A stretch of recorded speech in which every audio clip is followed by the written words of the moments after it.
മഹാനായ ഉമർ ഇബ്നുൽ ഖത്താബ് റളിയല്ലാഹു അൻഹുവിന്റെ കാലത്തുണ്ടായ മദീനയിലെ ചെറുപ്പക്കാരന്റെ ചരിത്രം നിങ്ങൾക്കറിയാം. ഉമർ നിങ്ങൾ ആ ചെറുപ്പക്കാരനെ കണ്ടാൽ എവിടെയെന്ന്, കണ്ടില്ലെങ്കിൽ എവിടെയെന്ന് ചോദിക്കുമായിരുന്നു. അങ്ങനത്തെ ഒരു ചെറുപ്പക്കാരൻ മദീനയിലെ പെണ്ണുങ്ങളിൽപ്പെട്ട ഒരു പെണ്ണിന് ആ ചെറുപ്പക്കാരനോട് പ്രേമം തോന്നി, അനുരാഗം തോന്നി. അതവള് നാട്ടുകാരായ കൂട്ടുകാരികളായ ചില പെണ്ണുങ്ങളോട് പറഞ്ഞു, ഏതെങ്കിലും രീതിയിൽ അള്ളാഹുവിന് വേണ്ടി വഴിപ്പെട്ട് ജീവിക്കുന്ന ചെറുപ്പക്കാരനെ എനിക്ക് വേണമെന്നവള് പ്രശംസരാക്കാൻ പ്ലാനുകൾ തയ്യാറാക്കി. ഈ ചെറുപ്പക്കാരൻ പള്ളിയിൽ നിസ്കാരം കഴിഞ്ഞു പോകുമ്പോ വൃദ്ധയായ ഒരു പെണ്ണ് റോഡിന്റെ അരികിൽ നിന്നിട്ട് പറഞ്ഞു, ചെറുപ്പക്കാരായ എന്നെ സഹായിക്കണം, ഞാനൊരു പാവം പെണ്ണാണ്, വൃദ്ധയാണ്, എനിക്ക് ആടുകളുണ്ട്, പാല് കറക്കാൻ എന്നെ കൊണ്ടാവില്ല, എന്നെ ഒന്ന് വീട് വന്ന് സഹായിക്കുമോ, വീട് വരെ വന്ന് സഹായിക്കാമോ? ചെറുപ്പക്കാരൻ വിചാരിച്ചു, നല്ല കാര്യത്തിനല്ലേ വിളിക്കുന്നത്, നന്മ ചെയ്തു കൊടുക്കാം. വീട്ടിലേക്ക് ചെന്നപ്പോഴാണ് ഉമ്മ വാതിലടക്കുന്നത്. അവിടെ വേറെയും പെണ്ണുങ്ങളുണ്ട്. എല്ലാം പിമ്പുകളുടെ പണി ചെയ്തു കൊടുക്കുന്ന പോലെ ആ യുവതിയായ ചെറുപ്പക്കാരിക്ക് പ്രായമുള്ളൊരു പെണ്ണ് സൗകര്യം ചെയ്തു കൊടുക്കുകയാണ്. വ്യഭിചാരത്തിന്റെ മുമ്പിലേക്ക് എത്തുകയാണ്. ആ സമയത്ത് ഈ ചെറുപ്പക്കാരൻ അട്ടഹസിച്ചു. കൊതറി ഓടാൻ നിൽക്കുമ്പോൾ ഈ പെണ്ണ് നിലവിളിച്ചിട്ട് പറഞ്ഞു, ദേ എന്നെ ആക്രമിക്കാൻ, എന്നെ കയറി പിടിക്കാൻ ഒരു ചെറുപ്പക്കാരൻ വന്നിരിക്കുന്നു. നിങ്ങൾ അങ്ങനെ പീഡന കേസ് അങ്ങനെ വരിക, ആദ്യം അതുപോലെ തന്നെ സമ്മതിച്ച് കുഴപ്പമില്ല, നടന്നു പോയി കഴിഞ്ഞാൽ കുഴപ്പമില്ല, സംഗതി വിളിച്ചെത്തായ പീഡനം, പ്രശ്നം. എന്നെ പിടിക്കാൻ വന്നു എന്ന് വിളിച്ചു പറഞ്ഞു. അയൽപക്കക്കാരായ ആളുകളൊക്കെ വന്നിട്ട് ഈ ചെറുപ്പക്കാരൻ അടിച്ചു, ഒരുപാട് അടിച്ചു. ഉമർ റളിയല്ലാഹു മുമ്പിലേക്ക് കൊണ്ടുപോകുന്നു. മഹാനായ ഉമർ ഫാറൂഖ് റളിയല്ലാഹു അൻഹു കണ്ടപാടെ പറഞ്ഞു, അല്ലാഹുമ്മ ലാ തുഖ്ലിഫു ظني ഫീ.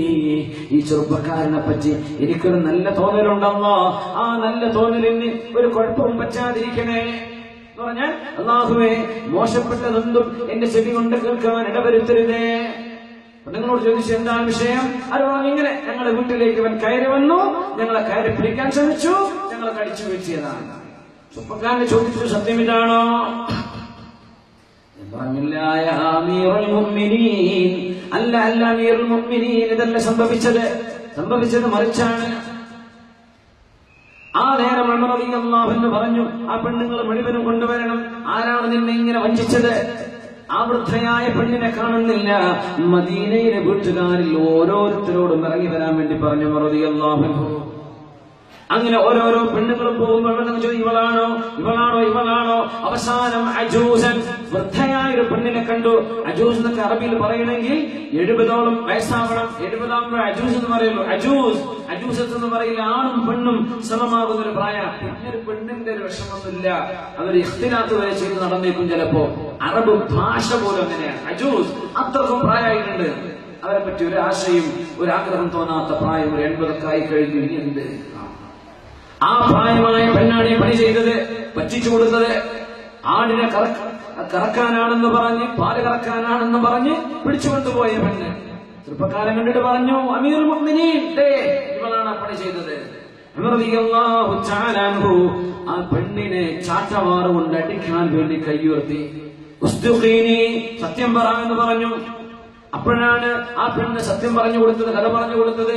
ഞങ്ങളെ ഇവൻ കയറി പിടിക്കാൻ വന്നതല്ല, ഞങ്ങൾ ഇവനെ കയറി പിടിക്കാൻ വന്നതായിരുന്നു. ഉറക്കെ നിലവിളിച്ചുകൊണ്ട് പറഞ്ഞു, അൽഹംദുലില്ലാഹ് അല്ലദീ ജഅല ഫീനാ ശബീഹ യൂസുഫ് നബിയെ പോലത്തെ ആളുകളെ ഈ സമൂഹത്തിൽ ഉണ്ടാക്കി തന്ന പടച്ചവനെ, നിനക്ക് നന്ദി അല്ലാഹ്, നിനക്ക് സ്തുതി അല്ലാഹ്. നിന്നെ ഭയപ്പെടുന്നവരുണ്ടല്ലോ എന്ന് മഹാനായ ഉമർ ഇബ്നുൽ ഖത്താബ് റളിയല്ലാഹു തആല അൻഹു. അങ്ങനെ അല്ലാഹുവിനെ സൂക്ഷിക്കുന്നവർ, അല്ലാഹു തആല നമുക്ക് അങ്ങനെയൊക്കെ തിന്മകളിൽ നിന്ന് വിട്ടു നിൽക്കാൻ തൗഫീഖ് ചെയ്യട്ടെ. നമ്മുടെ ചെറുപ്പക്കാർക്കും തൗഫീഖ് കൊടുക്കട്ടെ. തിന്മയുടെ സാഹചര്യങ്ങൾ ഒരുപാടാണ്, മുമ്പിലൂടെ ഒരുപാട് വരും. ഒക്കെ പിന്മാറാൻ തൗഫീഖിന് വേണ്ടി ചോദിച്ചു അല്ലാഹുവിനോട്.